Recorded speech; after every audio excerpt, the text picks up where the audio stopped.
Welcome to Lesson 2. Previously, in our past lesson, we talked about the stress loop. We talked about you identifying what your stress loop is, thoughts, emotions, sensations, and actions. We talked about interrupting that stress loop, widening that space between stimulus and response where more choice and possibility and growth are. We talked about wherever your focus goes, energy flows. And so now we're going to introduce this idea of mindfulness to you, to be able to refocus into a space, to be able to widen that space between stimulus and response even more so that you have greater choice, more possibility, more freedom than you knew that was there before. In a past book of mine, Uncovering Happiness, I said, awareness is the springboard to getting in touch with what matters. It really starts with there. Awareness is a skill that we can all grow. Again, practice and repetition, we can get stronger with it like a muscle. There's a really funny cartoon where there's a few cows sitting on a field of grass, and they're all grazing on the grass, and one cow looks up from the grass and says, "Hey, wait a minute, this is grass? We've been eating grass?" But you could recognize that what this is saying is it's about waking up. We get caught in unhealthy patterns and routines all the time. And it's about waking up to say, is this healthy for me? Do I even want to do this? Is this stress response something I'm wanting to engage in the rest of my life? There's healthy stress. A little bit of stress gets you active, engaged, and motivated, gives you energy. But quickly there's deteriorating returns where it starts to have an impact on you mentally and physically in your life and actually takes us away and distracts us typically from what really matters. Mindfulness is about creating perspective and choice. So we talked about before how the stress loop is these thoughts, emotions, sensations, and behaviors. And I'm going to repeat this sometimes. And the reason I'm doing that is because repetition is the mother of mastery. It's what allows us to feel a sense of fluidity with something, so it happens automatically. So if you hear me say things with some repetition, that's because I'm trying to get your brain to be able to seed it more and more so that it becomes more natural for you.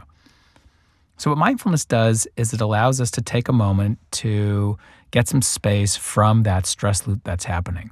And what we know is that when we do that, we take activity out of the emotional center of our brain and more towards that prefrontal region, as I mentioned in the first track, which is more involved with emotion regulation, impulse control, and executive function.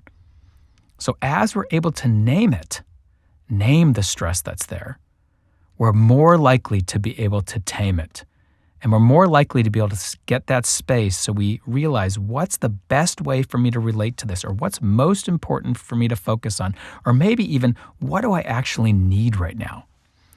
One of my favorite scientific studies around mindfulness came almost 20 years ago, where John Kabat-Zinn, who was the creator of an 8-week program called Mindfulness-Based Stress Reduction, connected with a friend of his at the University of Wisconsin named Richie Davidson.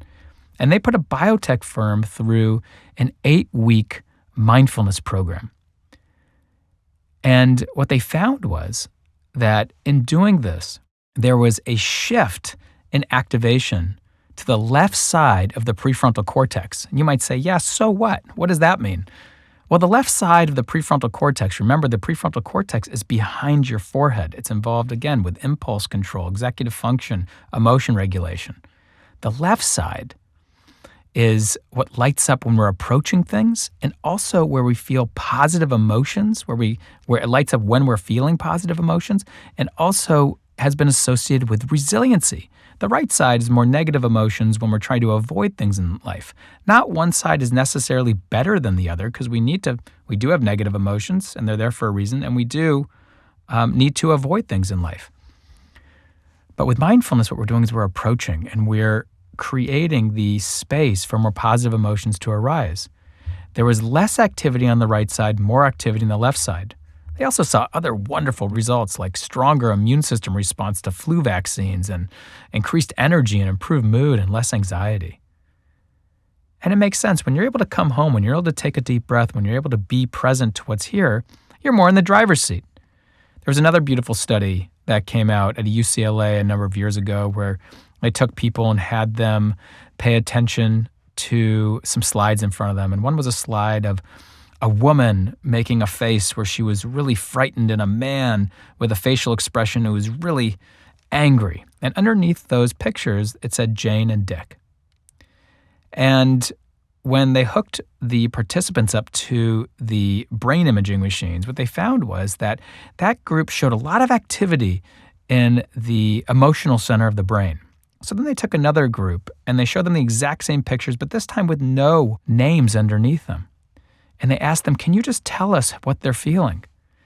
And with the woman, they said, oh, she's feeling really scared. With the man said, he's feeling really angry. And what they found was there was more activity, again, flowing to the prefrontal region. Again, impulse control, emotion regulation. When you're feeling really stressed, you want to have emotion regulation.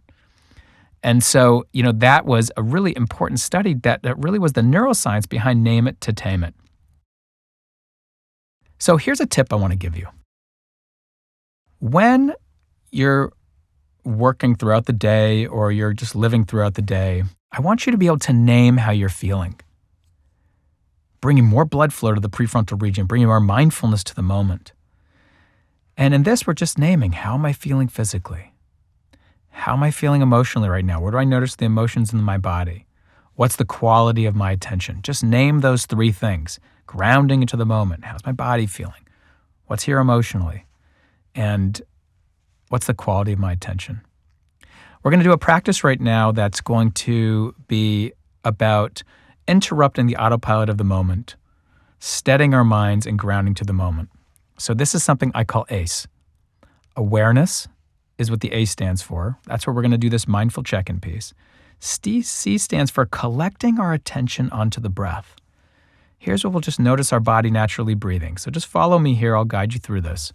E stands for expanding awareness into our body. Here's where we're grounding more into the moment. We're widening that space between stimulus and response. So if you're ready, take a deep breath. Get into a comfortable position, straight spine to allow for an ease of breathing. We'll just take about 5 minutes with this.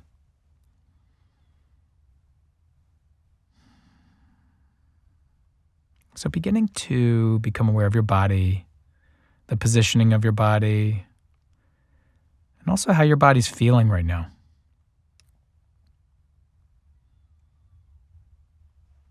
If there's any tension or holding, see if you can allow that to soften or do a gentle stretch. Being aware of what's present emotionally.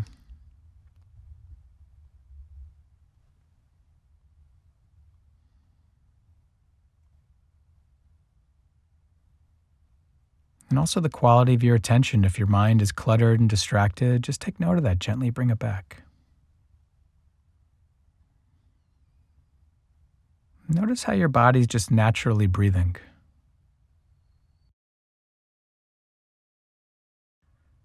Whether it's breathing short or shallow or deep, all of it's okay. Just breathing in and just noticing the breath coming in, maybe saying to yourself in.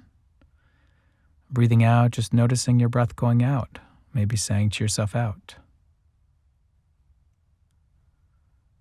Sensing your breath coming in and out. If your mind gets distracted, just taking note of it, softening your body, gently coming back.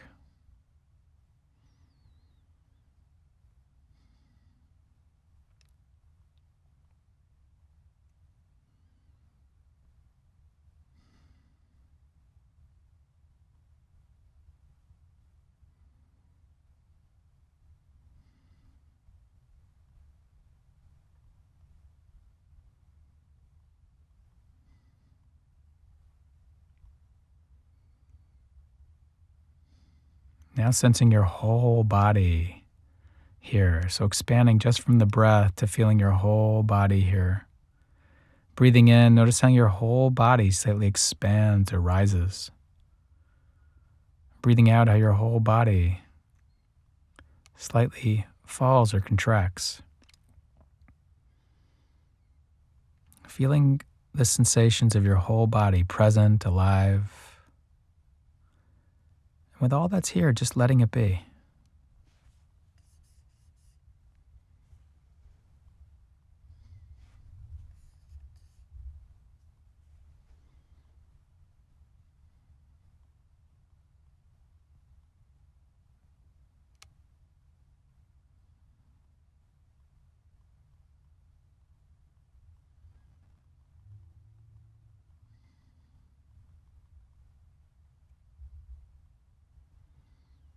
And as we bring this practice to a close, just checking in. How are you feeling right now? How's your body feeling?